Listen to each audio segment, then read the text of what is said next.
Most libertarian society probably was in the United States, and we've had the greatest prosperity than any country in the world. In the last 70 years, of course, we rejected libertarian views. You can't have a government like this without an income tax. Well, we don't want a government like this. This is not the kind of government that was designed by our founders of the country. It's not what was written in the Constitution. We've only had an income tax since 1913.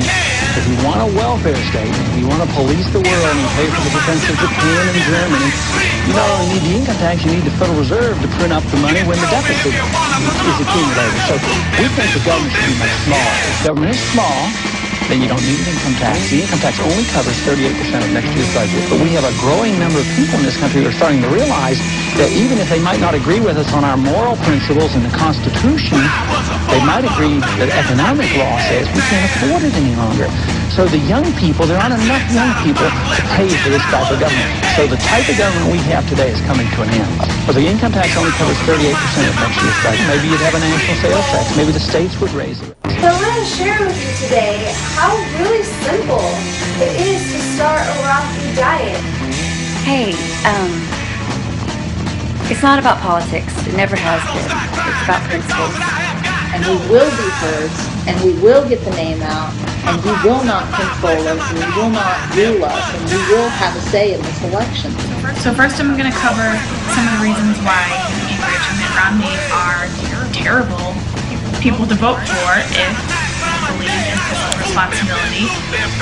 The reasons why I'm supporting Congressman Ron Paul for president in 2012 is because he supports homeschooling. Ron Paul believes that a one-size-fits-all centrally planned educational system is ineffective and inefficient. Hi everyone, it's Miranda. Today I'm going to be talking about Ron Paul and prohibition. I'm going to be talking about the history of prohibition in America, prohibition now, and what we can do, what Ron Paul can do to stop it. My community is Ron Paul is because Ron Paul is going to save my life, my future. I'm 17. I can't vote until the actual election, which is why I need you guys to vote for me in the primary. I need my future to be saved as long as like the rest of my other friends.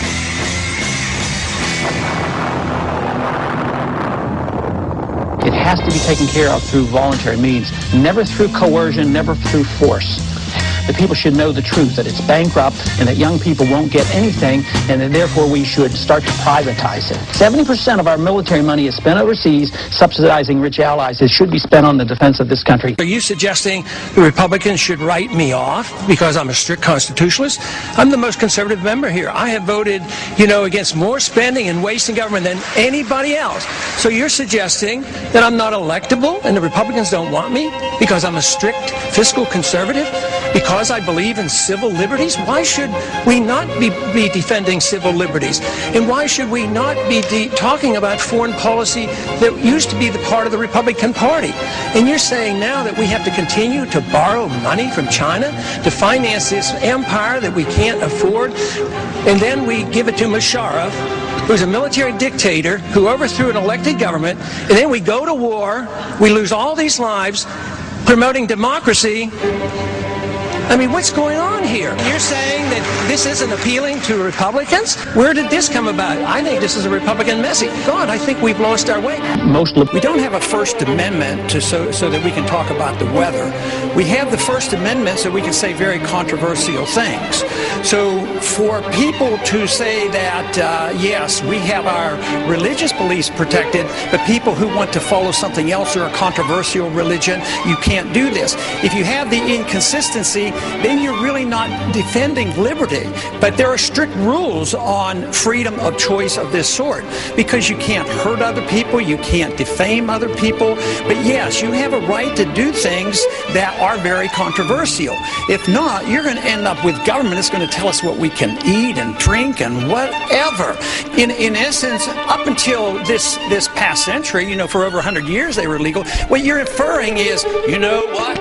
If we legalize heroin tomorrow, everybody's going to use heroin. Oh yeah, I need the government to take care of me. I don't want to use heroin, so I need these laws.